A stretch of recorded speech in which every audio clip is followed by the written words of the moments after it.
Сәлем достар, бүгін шоколадты балды торт пісіретін боламыз. Бұл өте дәмді торт, корждары өте жұқа, ал кремі сондай нәзік. Егер қызық болса, менімен бірге болыңыздар, бірге дайындаймыз. Ең алдымен ұнға какаоны қосамыз. Және қопсытқышты қосып, жақсылап араластырамыз. Бұны әзірше бөлек қойып қоямыз. Енді бөлек осындай газге қоятын ыдысқа жұмсақ сары майды қосамыз. Қант және балымызды қосып, ең жай отта ерігенше ұстайтын боламыз. Барлығы осылай еріген кезде 2 жұмыртқамызды қосамыз. Мен жұмыртқаны кішкене шайқап барып қосамыз. Жақсылап араластырамыз. Содан соң ас содасын қосып, тағы да араластырамыз. Араластырып, осылай ең жай отта 10 минуттай тағы да ұстайтын боламыз. Біздің массамыз ағаруы тиіс. Міне біздің массамыз 2 есе көтерілді, ағарды. Енді осыны алып, ұн мен какаомызға қосып тұрып, жақсылап араластырамыз. Жақсылап араластырып, қамырымызды жасаймыз. Міне бізде осындай қамыр шығады. Ешқандай да артық ұн қосуға болмайды. Әйтпесе қамырымыз біздің піскен кезде қатты болып кетеді. Содан соң қамырымызды дәл 8 бөлікке бөліп, әр қайсынан шариктер жасаймыз. Содан соң осылай целлофанмен орап, холодильникте 30 минут ұстаймыз.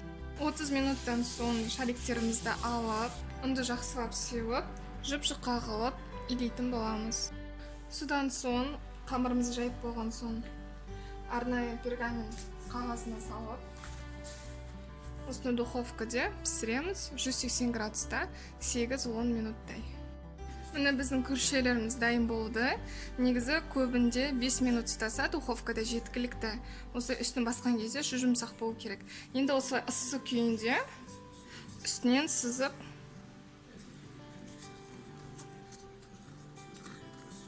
осы жандарын алатын боламыз. Міне біздің күріше осындай болып шықты. Қалыңдығы осындай, өте жұмсақ.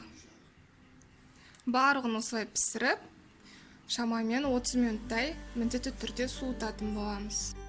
Енді біздің тортымызға кремімізді дайындаймыз. Бізде май осындай жұмсақ болу керек. Осыны 2-3 минуттай миксерлейміз. Содан соң осыған сгущенкамызды құямыз. Біздің сгущенкамыз сұйық болғаны жақсы, сонда креміміз дәмді әрі нәзік болып шығады. Біздің креміміз дайын болды, осындай жұмсақ болып шығу керек.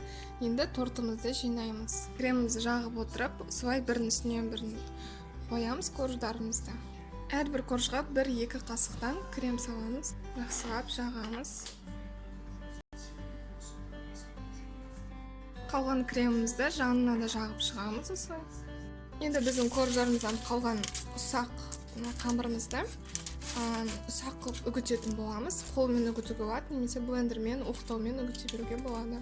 Үгітілген қамырымызды осылай торттардың жанына жағып шығамыз. Тортымыз осындай болып шықты. Енді осы тортымызды 1 сағатқа әзірше холодильникке қойып қоямыз. Соң холодильниктен тортымызды алып, үстіне шоколадты пастамызды құямыз. Ол үшін водяной баняда осындай сары маймен шоколадты ерітетін боламыз. Бізде еріткенде осындай қоспа шығуы тиіс. Осындай болуы тиіс шоколадты паста. Енді осыны біздің тортымыздың үстіне құямыз.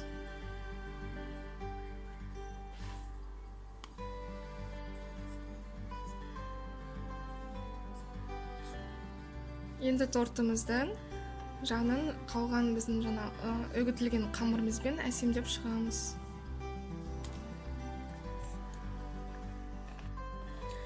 Тортымызды осылай әдемілеп, кейін холодильникке 1 сағатқа қойып қоюға болады.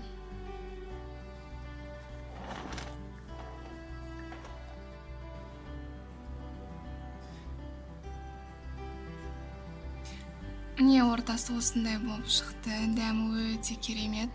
Міндетті түрде жасап көруге кеңес беремін. Өте дәмді шықты.